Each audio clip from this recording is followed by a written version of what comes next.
할렐루야, 예배 오신 여러분들 환영합니다. 우리 같이 기도하고 하나님 앞에 예배드립니다. 좋으신 하나님, 오늘 이 아침에도 예배드리게 하시며 감사합니다. 하나님, 예배드리면서 우리의 마음이 깨끗하여지고 우리 마음이 또 새롭게 되고 우리 마음이 하나님 앞에 결단이 있는 시간 되게 하여 주시옵소서. 말씀이 있어야 합니다.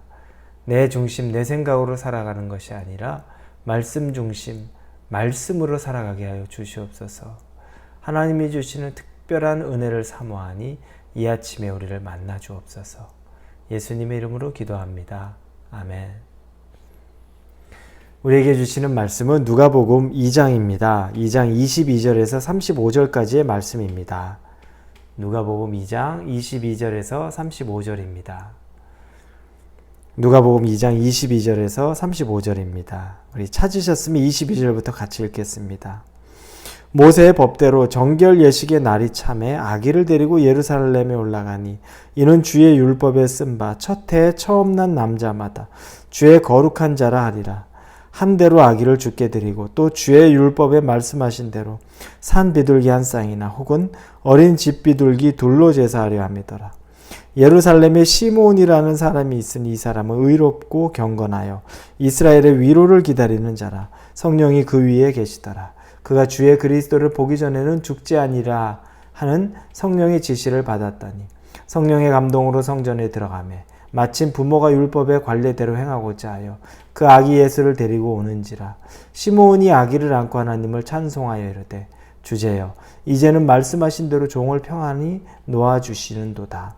내 눈이 주의 구원을 보았사오니 이는 만민 앞에 예비하신 것이요 이방을 비추는 빛이요 주의 백성 이스라엘의 영광이니이다 하니 그의 부모가 그에 대한 말들을 놀랍게 여기더라.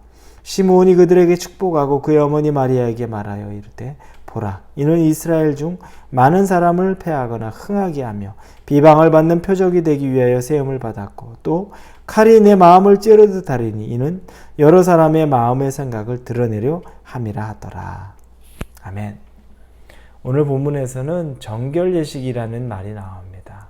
정결예식은 그 당시 유대 땅에서 아기가 태어나면 그 어머니가 남자 아기면은 40일 후에 여자 아기면 80일 후에 예물을 가지고 예루살렘 성전에 올라가서 하나님 앞에 속죄제와 번제를 드리는 예식입니다. 그 이유는 어머니가 아기를 낳는다. 즉 아이를 낳으면서 피를 흘리죠.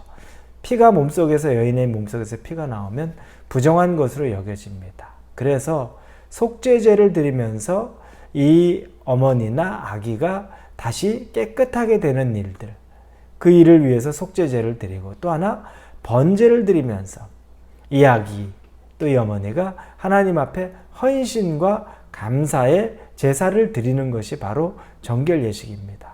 그래서 예수님도 이제 태어난 지 40일 정도 된 거죠. 정결 예식을 드리러 예루살렘에 올라갔던 겁니다. 그곳에서 처음으로 만난 사람이 있습니다. 그 사람의 이름은 시므온이라고 합니다. 시므온은 성경에서 25절에 보니까 의롭고 경건한 사람으로 묘사됩니다. 왜 그가 25절에서 의롭고 경건한 사람일까? 뒤에 보니까 이스라엘의 위로를 기다리는 자라. 성령이 그 위에 계시더라.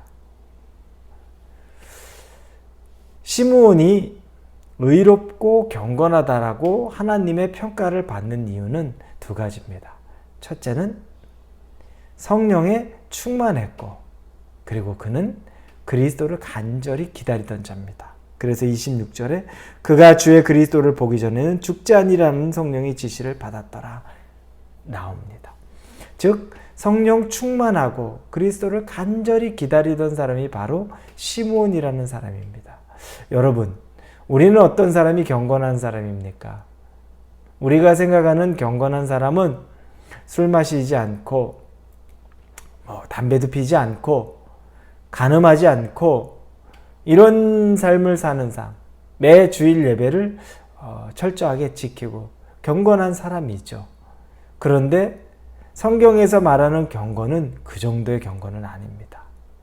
성령에 충만해야 경건하다고 말합니다. 우리가 그 정도로 나는 경건하고 나는 삶이나 행위에 있어서 흠잡을 것이 별로 없는 깨끗하고 경건하고 의로운 사람이라고 말할 수 있지만 성령 충만하십니까? 이걸 한번 점검해 봐야 됩니다.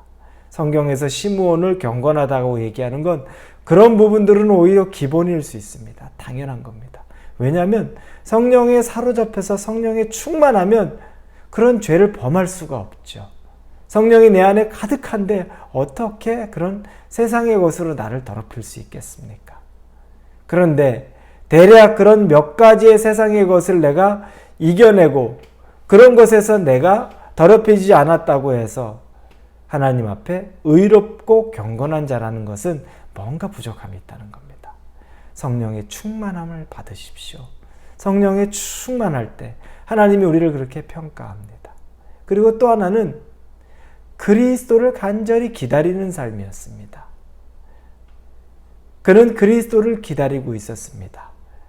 그래서 얼마나 기다렸는지 26절에 그가 주위에 그리스도를 보기 전에는 죽지 아니라는 성령의 지시를 받았더라.